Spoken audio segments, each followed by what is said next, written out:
Hi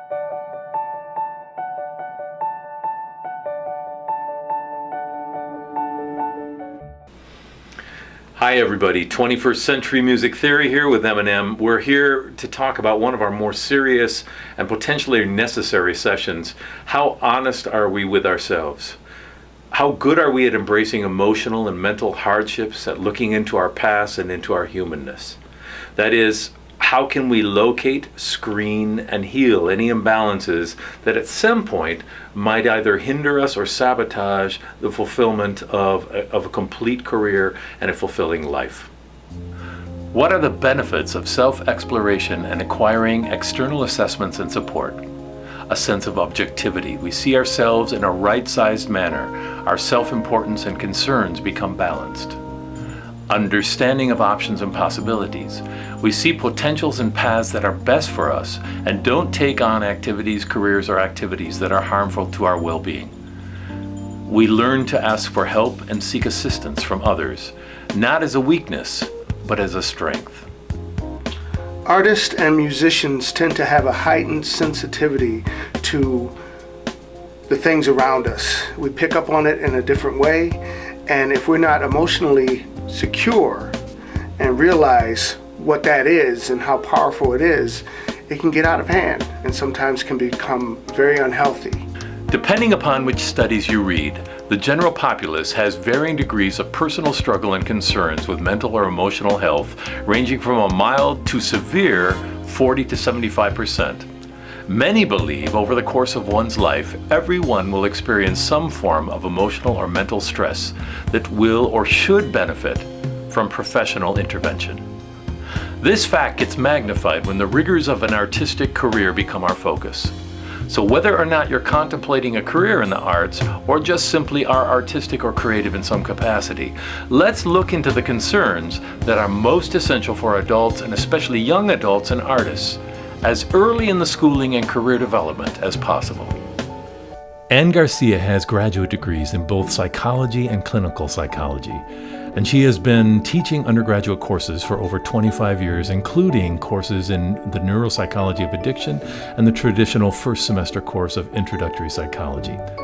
Independent of the challenges of the nature of teaching courses are the challenges she sees facing many of her students, especially as concerns finding a path and a degree that is best suited to them. You know, there are a few lucky people who feel like their career was their calling. You know that person that said, I've known what I wanted to be since I was in kindergarten. And then there's the other 99% of us. Some of us are the people who daydreamed about being movie stars or astronauts or sport legends in elementary school, and then reality set in. We were asked by our guidance counselors to select possible career goals in high school, and for many of us the answer was always unsure. In other words, the vast majority of Americans begin college with only the most general career objective. They hope that during their college education, a career path will somehow magically reveal itself to them. It is true that for some people, a career does become available to them and they can notice it right there. But I think for most people, it becomes a succession of experiments. They try a different major, then they try different jobs, they try volunteer work, they try an internship, and that succession of experiments is actually useful. Let's hear what some psychologists have said when they've thought about this process. One formulation was provided by James Marcia. He extended Erik Erikson's groundbreaking work on identity and psychosocial development from the 1960s. Marcia describes a period in our lives when we seek resolution of our vocation, our religion, relational choices, and gender identity. Although Erikson and Marcia focused on the period labeled adolescence, many feel that the same thinking can be applied to the emerging adults through their 20s. Let's just focus on one aspect of identity, one's vocation. Marcia suggested that there are 4 possible phases in a young person's effort to move from crisis to commitment. One phase is termed identity foreclosure. This is a status in which commitment is made to a particular career goal, but it's possibly due to conforming to the wishes of a parent or others, and they may not explore other options. A second phase is identity diffusion. In this phase, a young person might not see any options and is not even attempting to find a career. A third phase suggested by Marcia is described as identity moratorium. The young person is in crisis, but only in the sense that he or she is exploring various life paths. He or she is ready to make a choice, but has just not fully made the commitment to any one career. And then the last phase is defined as identity achievement, a status in which the adolescent or emerging adult has gone through the crisis, if you will, and made a commitment to a certain career, thus attaining a large proportion of his or her overall identity. I would really encourage students to realize that many of them are in that psychological moratorium, that phase when they aren't helpless or hopeless, they just haven't decided on what they want to do. And that's why the more things they try, the better off they'll be. By making these choices in a mindful way, the student can be effectively ruling possibilities in and out. This is that psychological moratorium. So rather than blindly choosing random classes that sound fun or easy, they are purposely making their decisions. When I think about this from the perspective of a parent, I realize that they really want their child to be successful, but they need to leave their child the opportunity to explore different options and find the right career path for them. The importance or relevance of the possibilities available really can't be overstated. Here are some thoughts that students had after they were in the first year of college and things they wish they had done differently. So let's listen to those. In my first semester of college, I chose a program in a school that I didn't really like or want. My aunt wanted me to stay closer to home and I did what she asked. But I absolutely hated the college and ended up bombing all of my classes, including a core course I didn't even want to be in. My point is, I wish I had gone with my gut. It's so important that young people learn to think independently and live by their choices. I suggest let your first semester be about what you want or what you truly like, and trust yourself to choose your own path. You can't live your life for others. If you end up getting a degree in something that someone else picked out for you, then you'll never truly excel or be happy. My advice to give to new students would be to utilize all the free resources that are provided to you on campus. Tutoring, bio-resource center, counseling, your professors. Too many students underutilize these things and take them for granted, but it's free help. We should be using these resources for what they're meant for and not be shy. If you don't understand something, just ask. This is how we gain knowledge, by asking questions. It not only helps you, but it helps your professor. If they see you're engaged in the subject, they know that they're teaching you and that you're learning. Elizabeth Orbitz is a licensed professional counselor and Dean of Support Services at a community college.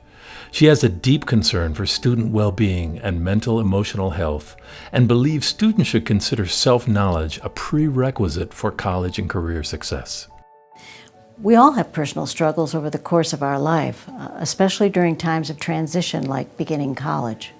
And because we all experience bumps in the road, some form of emotional or mental stress, all of us could benefit from professional interventions like therapy or personal counseling.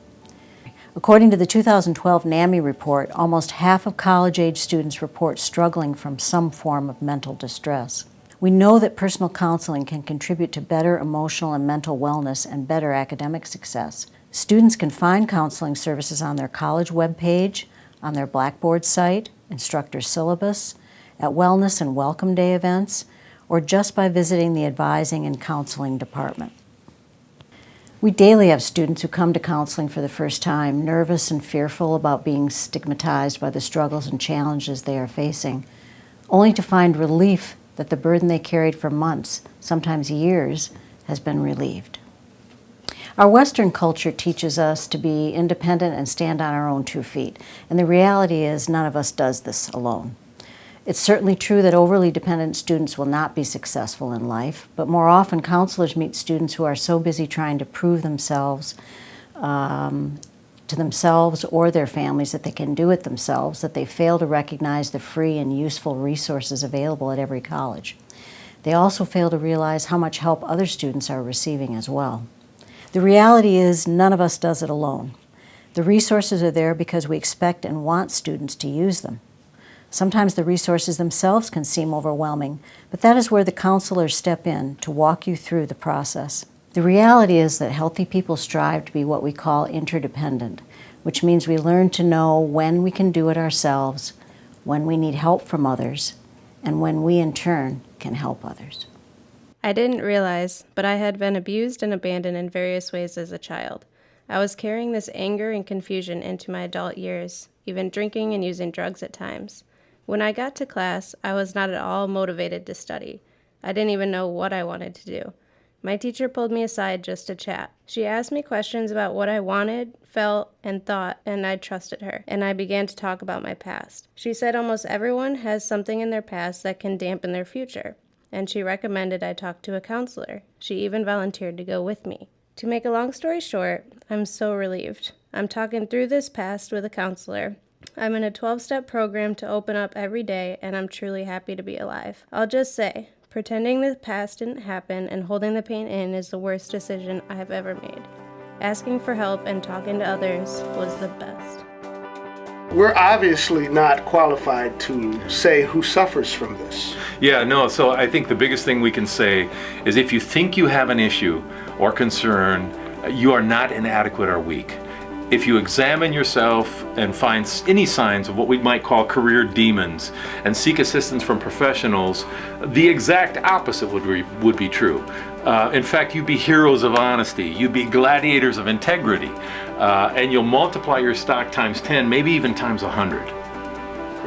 Why? Because the courage and strength it takes helps us become a beacon of hope for others. Yeah, that's the whole point. With help, talking to professionals, exploring all of our options, challenges, and liabilities as early in life as possible, we have the rest of our life we can breathe, create, express ourselves with nothing hiding in the closet of denial. Peace out.